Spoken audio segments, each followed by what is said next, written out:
Hey guys, how we doing? Happy Sunday. And to my Ranger fans, happy playoff day.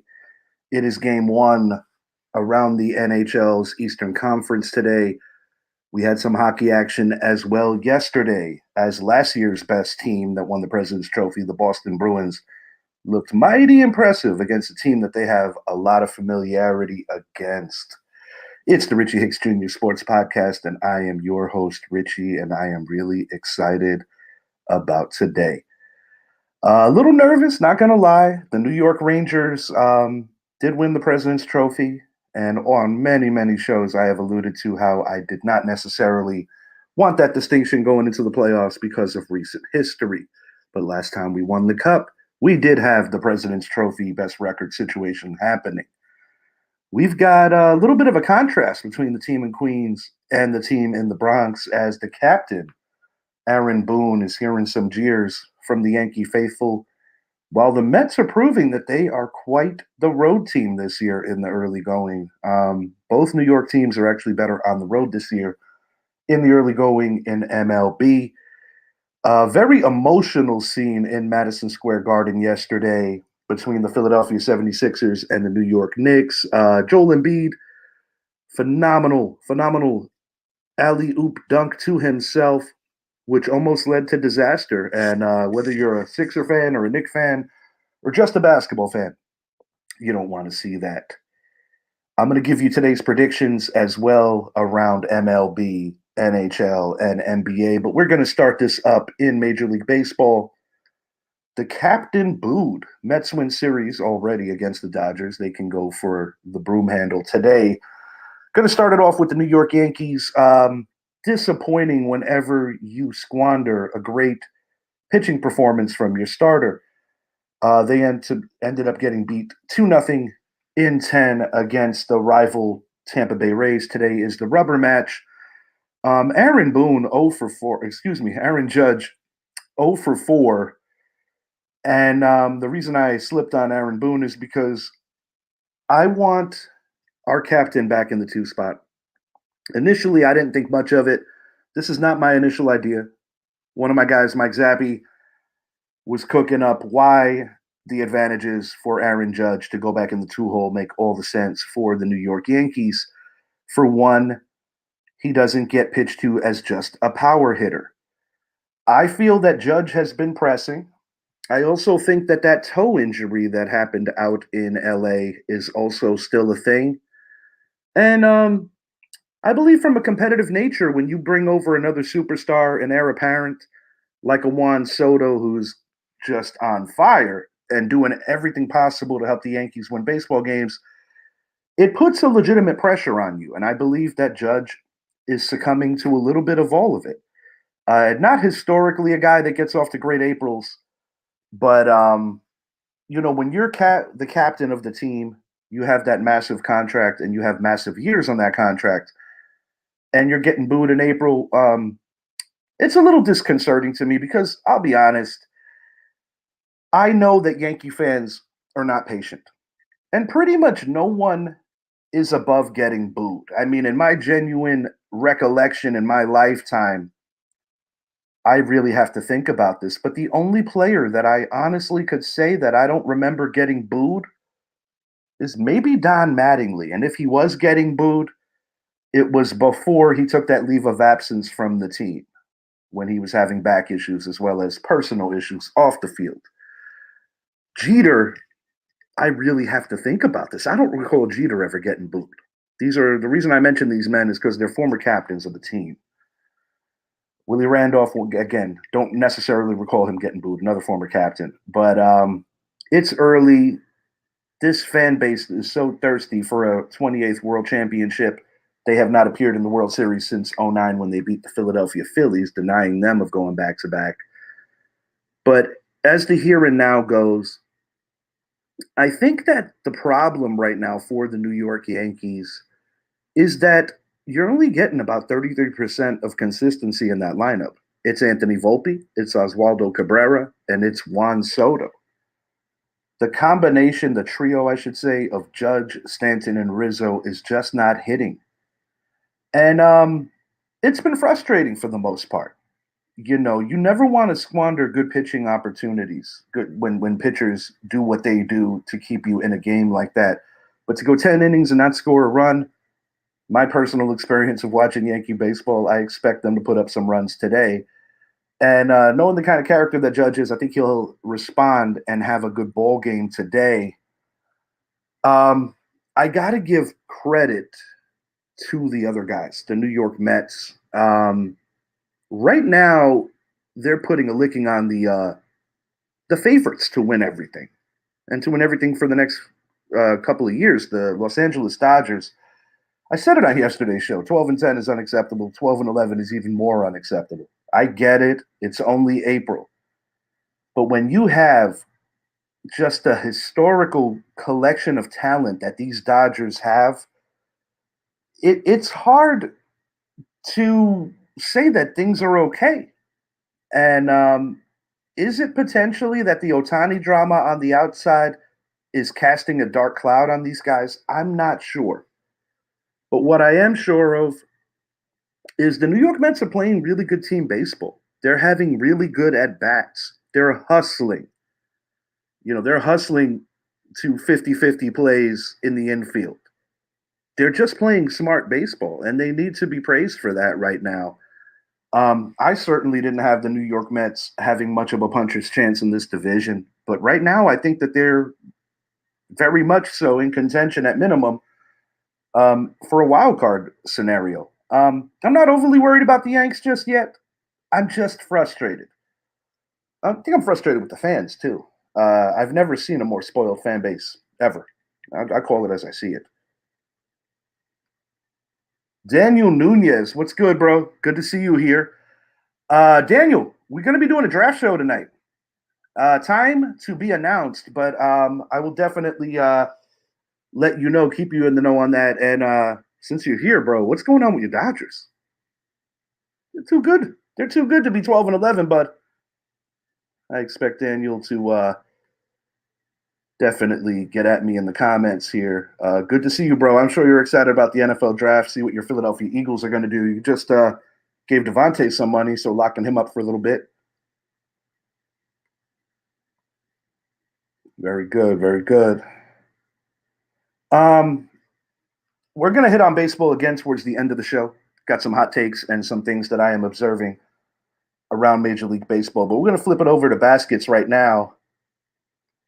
Lots to unpack here. Daniel on the comments. Yeah, it's an exciting time, man. I'm dying to know what the hell my team's going to do.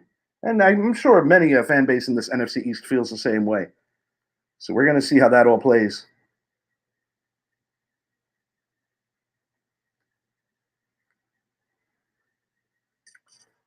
All right.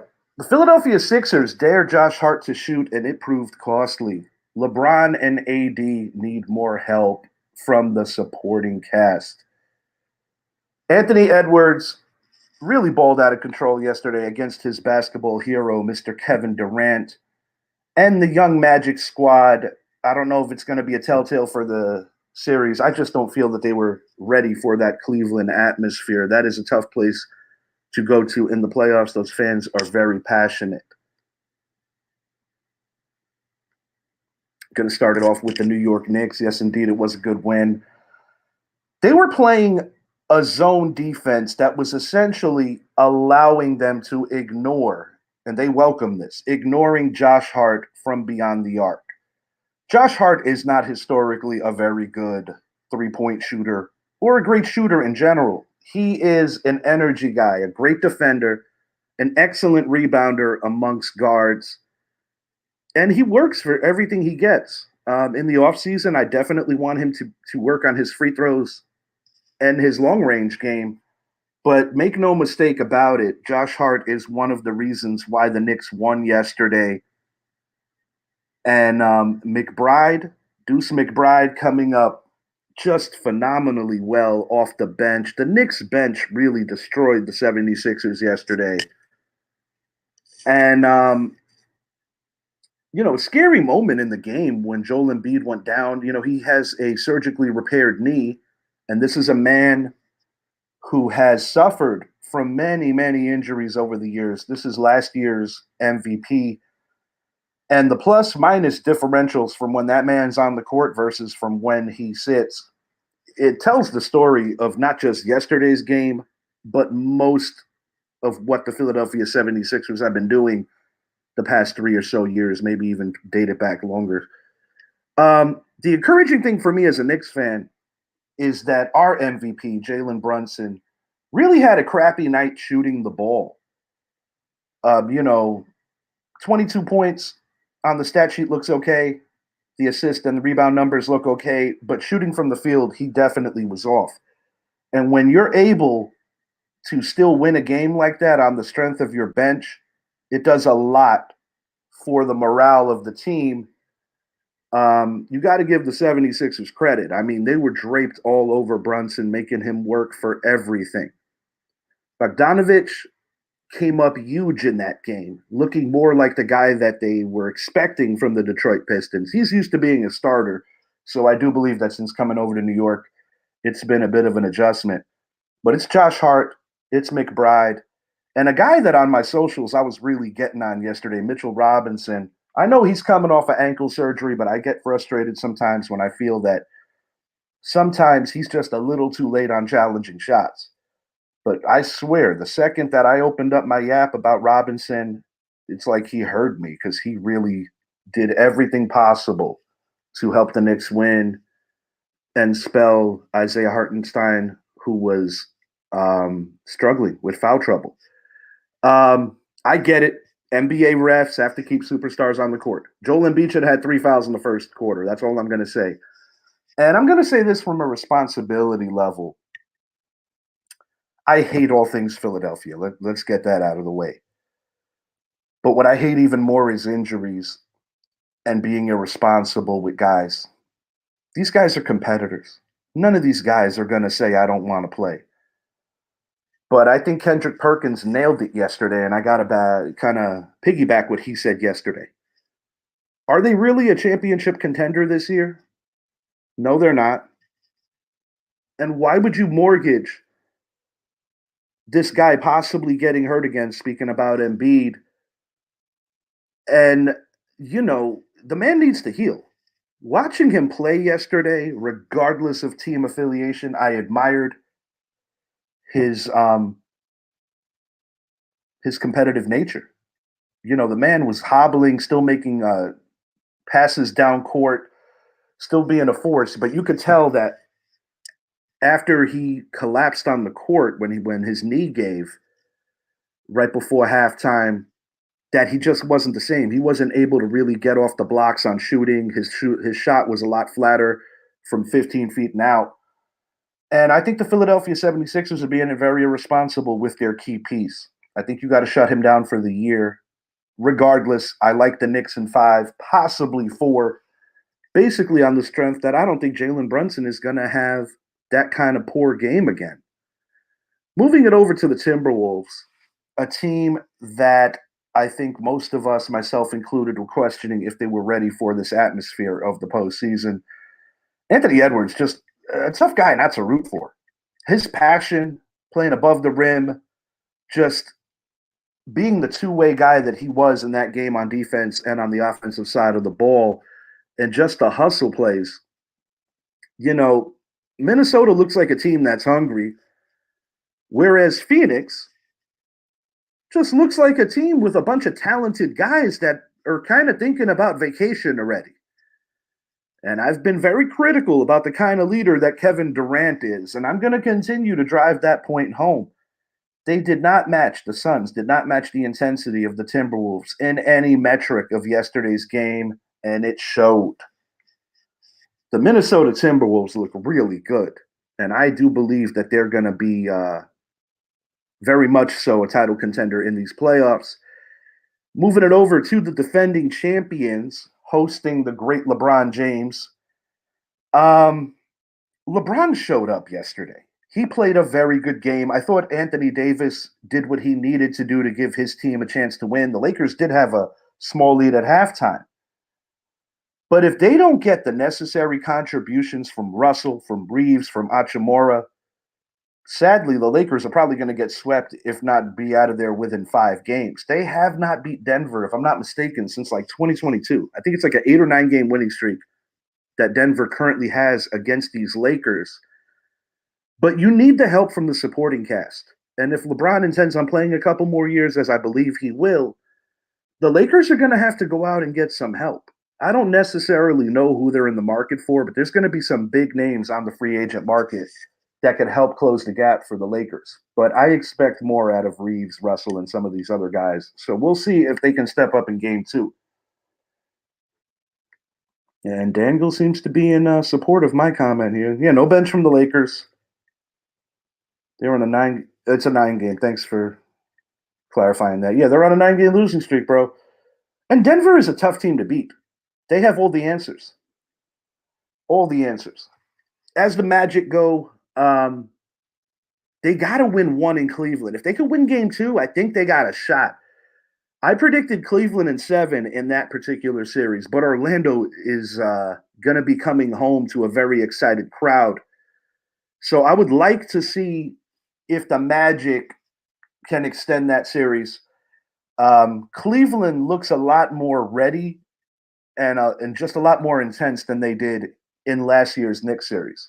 I mean, outside of the physicality, Cleveland just didn't play good basketball in that first round loss to my Knicks last year. This year, they look a little more seasoned and a little more ready. I still think Cleveland's going to win. Orlando's got a great future ahead of them. They've got a great nucleus of talent, but I just don't think they got it this year. I'd like to be proven wrong because I personally think that from an athleticism standpoint, the Orlando Magic could give the Boston Celtics some fits, assuming that the Celtics beat the Heat. I'm going to hit on that before I get out of here. Moving it over to the NHL, Boston Bruins, last year's best team. They've been marred with injuries this year, but they played a beautiful game yesterday.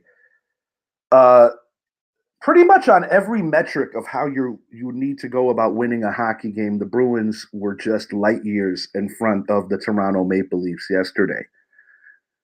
DeBrusk was the hero on offense, scoring 2 goals, also getting an assist. Swayman's 35 saves, though, playoff atmosphere, that is another arena where it's tough to go and win a road game. That intensity of the Boston faithful is no joke. But, given a history between the Leafs and the Bruins, I expect this to still go 7 games. I think it will, but I'm still going to have the same result. I got the Boston Bruins winning this thing. After what happened to this team last year, having the best record and getting knocked out by the eventual Eastern Conference champions, I think that the Bruins kind of are a little under the radar where the pressure isn't as much because, the expectations of the Rangers, the Hurricanes, a couple other teams. Boston is a very good playoff team. They have been around the block, even though they are a little younger now. I still like them to take care of biz here. New York Islanders, a team that I don't have much love for. They played hard yesterday, but truthfully, from midway through the second period, I just feel like they legitimately ran out of gas and were having trouble keeping up with Carolina. I just feel that they outskated them. I really, from that metric. But on a positive in a loss for the Rangers is that Anders Lee needs to keep shooting. When you get 7 shots on goal in game 1, considering the way Carolina has been playing, even going into this tournament, it's a positive. But the Islanders have to steal one in Carolina before going back to New York, going back to Long Island. If they're able to steal one of the first 2 here, obviously they lost game 1, then I think the Islanders have a chance. My ultimate prediction for this series was 4-2. And one of those reasons, too, is that if you follow some of the Islander games this year, while I do think that they have a good future and they are getting gradually better, they have a propensity for giving up a lot of leads. Look at the regular season. Just in the Ranger games alone, that's been a thing of theirs. But the Islanders are not that far, but this is not their year. Carolina's been so close for so many years. Carolina in 6. I'm going to give the Islanders a little grace here and say that they hang around for 6 games. Now, my predictions for what's going down today around the sports world. Sunshine State rivalry. I got the Tampa Bay Lightning by 1 over the Florida Panthers in OT. I did predict that the Florida Panthers are still going to win that series in 7. I think each of these teams will win at least one on the other team's ice. I don't think it's the same kind of feel for the travel when you both play within the same state. And both these teams have been around the block in these situations, especially the Lightning. Lightning are one of those teams that I just never feel comfortable picking against, but I did pick the Panthers to be one of the teams going to the Eastern Conference Finals this year. And I've said on many a show, they are the team that I am most worried about. My New York Rangers by 3 over Alex Ovechkin and the Washington Capitals. I've got the Jets 5-3 over the Avs. Empty netter will be the 5th goal. Boston Celtics with little resistance are going to get after the Heat, a team that's been a thorn in their side. I expect Jason Tatum, Kristaps Porzingis, and Jaylen Brown to just do what they got to do. The Celtics are expected to win, similar to how the Rangers are expected to win in hockey. And the Celtics have been so close, and I expect a big statement game. I applaud Miami, even though I hate them. I can't stand the Miami Heat. But I applaud them for showing the toughness that they did in the absence of Jimmy Butler. But the Celtics are just too damn good right now. You're not going to go into Boston and steal game 1. I do have some road victories happening, though, because we didn't get any in yesterday's NBA action. I got the Mavs by 3 over the Clippers. I think that series has the potential to go 7. I got the Pacers beating the Milwaukee Bucks on the road, and I got the 1-seeded Thunder by 20 plus over the Pelicans. Yankees 5-2 over the Rays. Dodgers snag a game, although I still think they're underachievers. This little sidebar I got going has Aaron Judge going deep twice today to hopefully hush some of the impatient Bronx faithful. The Yankees are something else, their fan base. You could be in first place with minimal expectations coming in because your Cy Young Award winner is hurt until midway. One of your best bullpen arms, Lois Sega's out for the year early on. He's done. He got surgery. He's finished for the year. Yankee fans are just never happy. I'm like, God almighty, guys. Try being a Cubs fan. Try being a Brewers fan. I understand that New Yorkers are not patient by nature, but I've seen a dynasty out of these guys already. I've seen so many years of making the playoffs, and they have a record right now that still stands for most seasons over 500. The Yankee fans are just too impatient, and it's kind of bothersome. I mean, some of the ways that they react is just kind of sickening. It's so damn toxic and negative. Guys, we're percentage points behind the best team in the American League, a team that we already took 2 out of 3 from. Can you guys just be happy and enjoy the ride a little? It comes with ups and downs. It's a 162-game slate. Celtics in 5 against the Heat. Yeah, I'm with you, Daniel. I'll give the Heat 1 game. They'll figure out one game. You've got the Mavs in 6. I'm trying to remember. I got to relook at that. I think I took the Mavs in 7. Dodgers right now are in a roller coaster right at this moment. Still a lot of baseball play. Yeah, no question. It's just when you got that kind of talent, it's just a tough one. It's a tough one for me to be like, damn. But I got to ask you, Daniel, if your Dodgers don't win it this year, do you think that you have to make a managerial change? Because I've been suggesting that. I'll tell you what I would like the Dodgers to do, although it might not be the best PR move. I think Trevor Bauer got railroaded on a lot of metrics. Last team he played for was the Los Angeles Dodgers.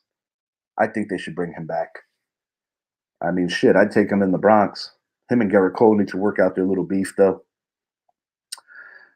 NFL draft show more than likely tonight. Zappy should be joining me. He's at some tournaments with his daughter today as she is playing. So start time will be predicated off of some of that. And we might have some more company joining that particular show as well. We're going to be treating it like a real draft. You're going to have trades. You're going to have a couple of curveballs getting thrown. And I'm looking forward to it. I'm also looking forward to Thursday to find out what the hell my New York Giants are going to do. I'm kind of dizzy over thinking about the possibilities. Fire Dave Roberts. All right, man, me and you are like-minded here. And I can't, Daniel, I'll keep it a buck. I hate your team. But I try to be fair and tell you what I see. It's impossible for me to like the Dodgers. I'm a Yankee fan. It is what it is. If the Dodgers don't win it, yeah, I'm with you, bro. Yeah, you've seen enough as well. And believe me, I've been critical of Boone on my side, so but I'm trying to be patient, not like all these other toxic Yankee fans. See you later today, guys. Enjoy the games. I look forward to getting into football mode. Bro, it's true. It's true. What do you want? It's true. Daniel, get at me. Let me know what you're doing later. If you want to maybe do a drive-by and join our draft show as well. And I appreciate you commenting and participating in the show. You root for every team that I hate, but you're my guy nonetheless. Until next time, I am Richie, and next time will probably be later this evening. Announcements to come. Peace.